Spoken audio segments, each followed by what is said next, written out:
Thanks for the opportunity to be here today. Very excited to talk about the evolution and promise of carrier billing. I want to give a particular eye towards Asia and talking about carrier billing in Asia, given that we're here in Singapore for Casual Connect. As recently as October of last year, Mobile Payments Today had indicated that carrier billing was the most widely used form of mobile payment in the world. And I think if you look at the number of users across the globe that use this form of payment, I think you'd find that that is certainly true. For those that aren't familiar with carrier billing, very simply, it's a form of payment that allows a user to put a purchase on their cell phone bill. Or in the event that it's a prepaid user making a purchase, they're able to use their prepaid minutes as a form of currency. So that's just a quick bit on carrier billing. In terms of boku itself, just a quick overview. We work, as I mentioned, or in the intro, we are a mobile payments company. We focus on carrier billing. We work with a number of leading merchants and publishers, some of the biggest brands in the world, the likes of Facebook, Riot Games, Electronic Arts, Sony, Spotify. And in a nutshell, what we do is we have a mobile payments technology that allows these merchants and publishers to offer a carrier billing payment method in their checkout experience. In order to do that, we connect with roughly 260 mobile operators around the world in 67 countries, and our total addressable population today is about 4 billion users. So we reach about half the world's population. I wanted to, in the early stages of this presentation, show some examples of carrier billing just to give you a sense of how it works for those who aren't familiar with it. Some of the earliest forms of carrier billing that we have seen emerge are those that involve a mobile network operator trying to sell content to one of their subscribers. And in the earliest forms of carrier billing that have emerged, the content that's being sold is really content designed to be consumed on a feature phone. So content like ringtones, wallpapers, music downloads.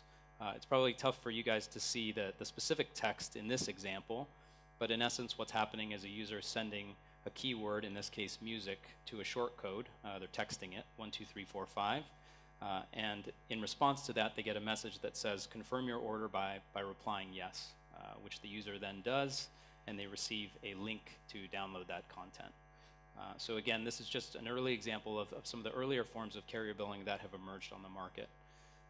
But certainly carrier billing over the last several years has evolved, and I think there's a couple of things that are noteworthy with respect to that evolution. I think the first thing to note is that carrier billing has evolved from a payment method that's used not just by mobile operators, but also by developers, merchants, and publishers. The second thing to note is that carrier billing has moved beyond content that's solely consumed on a mobile device to content that's even consumed in places like the desktop web. So one of the big clients that Boku works with today is Facebook, and I wanted to show just a different example of how carrier billing works in a desktop web context. So in this example, the user is playing a game online on Facebook. They identify the item that they want to buy, and they select that item. And in this case, they indicate that they want to pay with their mobile phone instead of a credit card or PayPal. The next thing they do is they enter their phone number. They then receive a text message that says reply Y to confirm this purchase. The user replies Y, and the purchase goes through. And in this case, it's a postpaid user, so what happens is that charge then appears on their cell phone bill at the end of the month. I wanted to take a second to talk about the overall ecosystem of carrier billing and who the actors are involved in that. So on one side, you have merchants and developers who want to monetize users using carrier billing. On the other side, you have the mobile network operators who provide mobile service to their subscribers. In some instances, in order to make carrier billing happen, these two parties connect directly with one another. There are other instances where merchants and developers will work with companies like Boku to connect with mobile network operators around the world. So again, as a company like Boku, we play the role of being the billing provider that connects these two parties. Ultimately, regardless of how this is done, you have consumers and subscribers who are then able to pay using carrier billing. In terms of the value proposition, I wanted to start with the value proposition of carrier billing from the consumer side of the equation. First and foremost, I think the thing to note is that carrier billing is one of the most accessible forms of payment that's available today. And I make that claim because in order to use carrier billing, you simply need a phone. You can be a prepaid user, you can be a postpaid user, you don't need a bank account, you don't need a credit card, you don't need a debit card. So a very accessible form of payment. It's also a very fast and easy form of payment to use. You don't need to register to use this form of payment, and in certain contexts we're able to deliver a one-click purchase experience on a mobile device, so a very fast checkout experience on mobile, and as I showed the example on the desktop web, all it takes is the user to enter their phone number and reply Y to complete a purchase. Last but not least, I think from a consumer perspective, a very secure method of payment. The user's not asked to transmit any sensitive card details, so they're able to transact by simply entering their phone number and don't have to put their credit card number, CVV expiration date, etc. From the merchant and developer perspective, I think the benefits are also noteworthy, and I think the easiest thing to think about in terms of carrier billing and what it means to a developer is that it means the ability to reach and monetize more users. And I've bucketed these users into three different groups. There's groups of users that are unable to pay with a card, so they don't have a bank account, they don't have a credit card, they don't have a debit card. Carrier billing gives these users a way to pay, and it gives developers a way to monetize these users. There's users who are unwilling to pay with a card, even if they have it, perhaps because they have security concerns about transmitting card details online. And finally, there's users that simply won't tolerate the friction associated with cards. So, think about sort of the process of entering credit card details on a mobile device in a mobile experience. It can be pretty painful at times. And so there are users that carrier billing is able to capture for developers and publishers that simply don't tolerate the friction associated with cards. And in terms of the benefits, just citing some data from Juniper here, carrier billing can deliver a conversion rate that is 5 times higher than that of credit cards. So a very significant lift in terms of conversion, and ultimately that translates to a significant lift in revenue. So very significant benefits on the developer and publisher side. Now, given that we're here in Singapore, as I mentioned, I wanted to give a particular eye towards the evolution of carrier billing in Asia. And one of the things to note up front is that the markets of Korea and Japan have really historically been the high water marks for carrier billing adoption in Asia. Starting with Korea, just some stats here. In 2013 alone, the carrier billing market in Korea was estimated to be about $7.3 billion. So a massive market in Korea. It's a bit difficult probably to tell the different color coding here, but I think the other thing to note is that what's noted on the bottom is the different types of applications of carrier billing in Korea, and those are broken in between the physical, which is purple, the digital, which is blue, and ticketing, which is green. And so in all of the markets throughout Asia, we see that the core application of carrier billing is for digital goods, in-game purchases. What's interesting about Korea is not only that is a huge sort of market in Korea, but also that carrier billing is used for applications well beyond the digital realm in Korea. So again, in instances here, physical and ticketing. Similarly, if we look at Japan, we know that there's a significant adoption of carrier billing in Japan, significant adoption for things like digital goods and in-game purchases. I just wanted to share some additional data from Japan that shows that carrier billing accounts for about 6% of the e-commerce opportunity in Japan. So again, even this, in addition to the fact that carrier billing is used for digital purchases in Japan, it also accounts for a pretty significant chunk of e-commerce. And with that, it probably comes as no surprise that for Google Play, Japan is the top market, in fact, in terms of revenue. So the chart here shows iOS App Store revenue against Google Play revenue specifically for Japan. And what you'll see is that the Google Play revenue for Japan has grown significantly between 2012 and 2013. And one of the big reasons for that is the presence of carrier billing and the ability of users to make those purchases in Japan using carrier billing. So the quote on the right says, in Japan with direct carrier billing, Google developers have seen revenue jump of almost 14-fold. So a significant driver to revenue for Google Play in Japan. And the last bit about Japan that I wanted to share was, it would also come as no surprise that applications of carrier billing as advanced as even booking a taxi.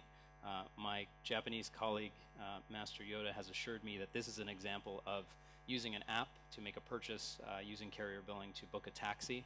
So again, in Japan, very advanced applications of carrier billing, well beyond sort of the digital and virtual goods realms. So I've talked a little bit about Korea and Japan, but what about carrier billing in the rest of Asia?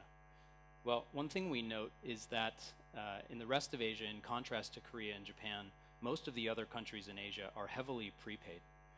So if you look at Korea and Japan on the left here, they're about 1 and 2% prepaid, whereas most of the rest of the markets of Asia are very, very heavily prepaid.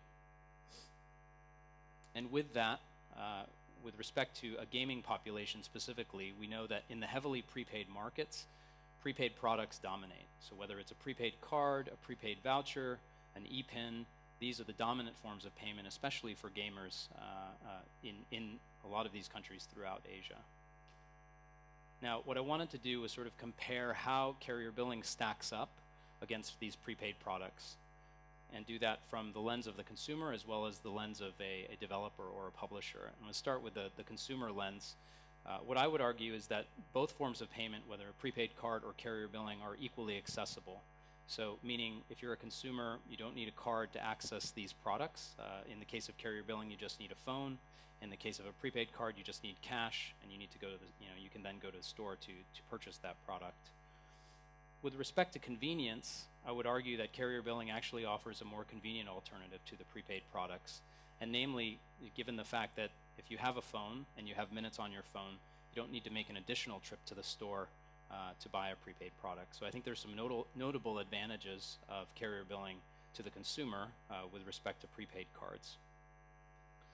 But given that, what's held carrier billing back and held adoption back in a lot of these markets in Asia? Well, I think there's two things that are worth citing. One, for those that are familiar with carrier billing, they would easily cite the cost. Carrier billing historically has been very expensive as a payment method relative to prepaid cards. And secondly, there have been some limitations in the functionality of carrier billing. So just a specific note here, one of the limitations is the use of a technology called premium SMS to deliver carrier billing functionality.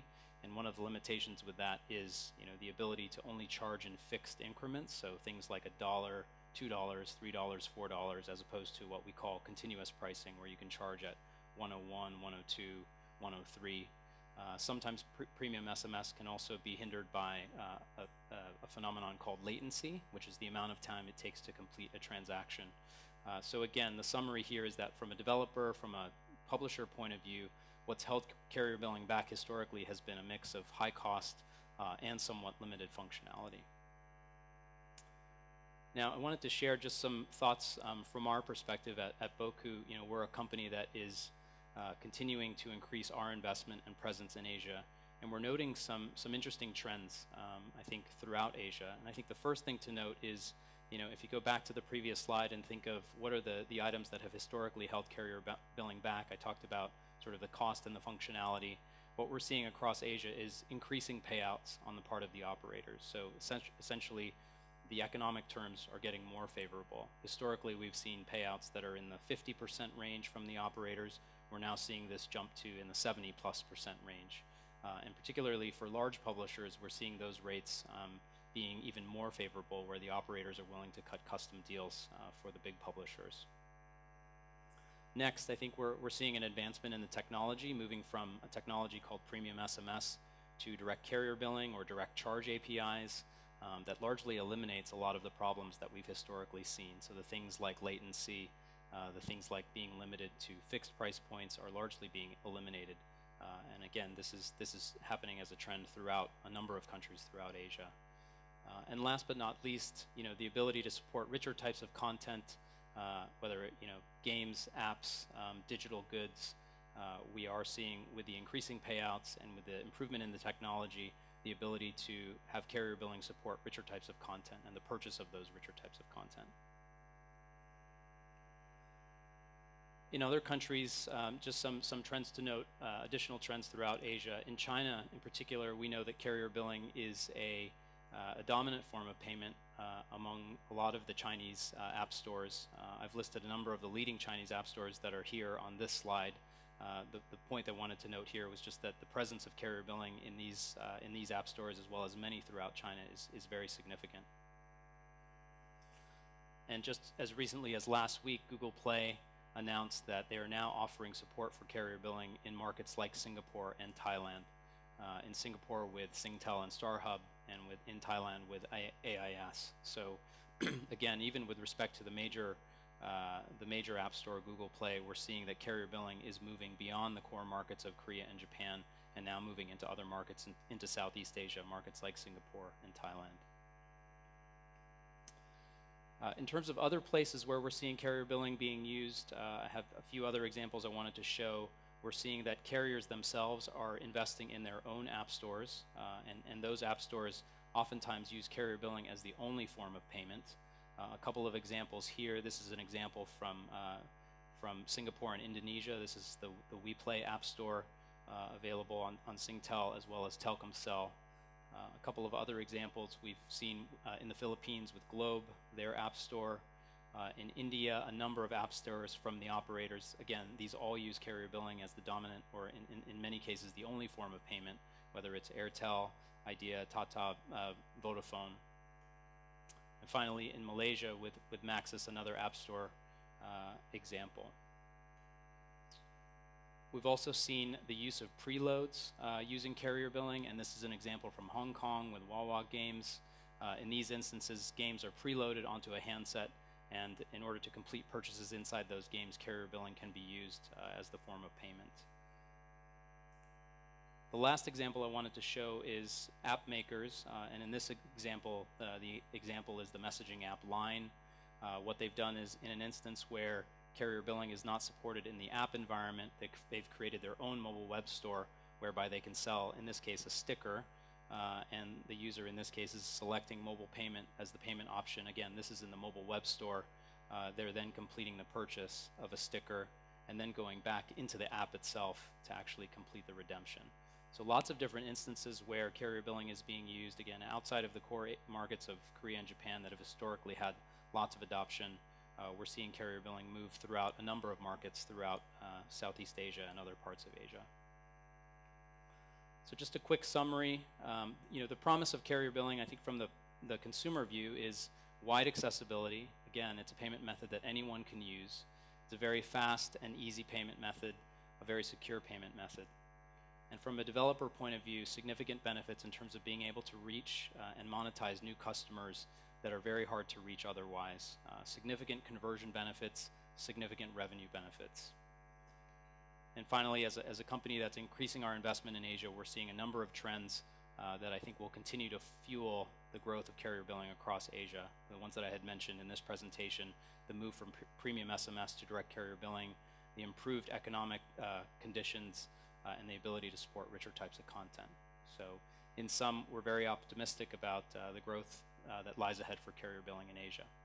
Thanks very much. I have a question about what you mentioned about Google, that they're introducing carrier billing. Are they doing that directly, or are they doing that with a payment provider like you? Yeah, in the model that Google uses, they usually contract directly with the carriers. So in this case, the new markets that I had mentioned, they've sort of been rolling out carrier billing support across a number of markets over time, and these are just the most recent announcements they've made. Yeah, but it's impossible for them to keep up with all the different countries, all the different providers, carriers around the world. Yeah. Which is why they need partners eventually. Okay.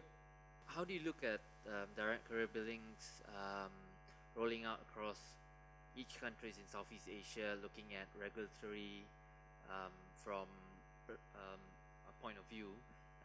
As you know, SMS exploits quite a lot of loopholes as you look at Indonesia just completely stopping the service altogether in 2011. So how does this address regulatory requirements, which is quite different in each Southeast Asian country? Yeah, I mean, I think it's a very good question. I mean, I think the hurdles that we face are usually along three different dimensions, right? There's a technical dimension, there's a regulatory dimension, and there's a commercial dimension. I think the reality is, and one of the things that we found from being in this market for the last several years is that there's a lot of variability, and so we just tend to tackle things not even from a market-to-market basis, but even from a carrier-to-carrier basis. So I think we just look at each individual market as it comes and make the evaluation as needed. Hi, Ray. I have a quick question about how does boku handle bad debt? In a lot of cases, that's actually built into the pricing that we have with our operator partners. So it's built into the pricing model. With that said, we have a number of initiatives that are underway that I can't sort of expose too much detail on, but I would say that we sort of have a recognition that despite the fact that that's typically built into the pricing with our operators, that it's in our mutual interest to reduce bad debt to the extent that we can, and so we're working on a number of different initiatives to sort of improve those rates. I have a question about rev sharing with carrier billing. So we all know that the app stores take a nice 30% chunk of the revenue. How Yeah. does it work with carrier billing? Yeah, so with carrier billing, you know, it really depends on the operator. You know, there's a few components. So let's say we were working with, take outside of the App Store context, just to make it easy. Say we're working with a publisher that publishes a game online. Typically, there's the operator fee, and then there's our fee. What I would say is that our fee in relation to their fee is significantly smaller. I would say the range in their fee, you know, can be pretty wide. You know, the operators can charge, in the best case scenario, in some of the markets, you know, in Western Europe in particular, you know, we can have C rates that are, you know, in the 10% range. Other markets, it can be as high as, you know, 50%. So it varies quite a bit. With all of that said, I think, you know, the notable trend here is that we're seeing an improvement in those rates across a lot of markets in Asia. And we've already seen this trend happen in a lot of parts of Western Europe in particular, where the rates started at a particular place, and over the years they've come down as we've been able to bring more merchants and increase the volume.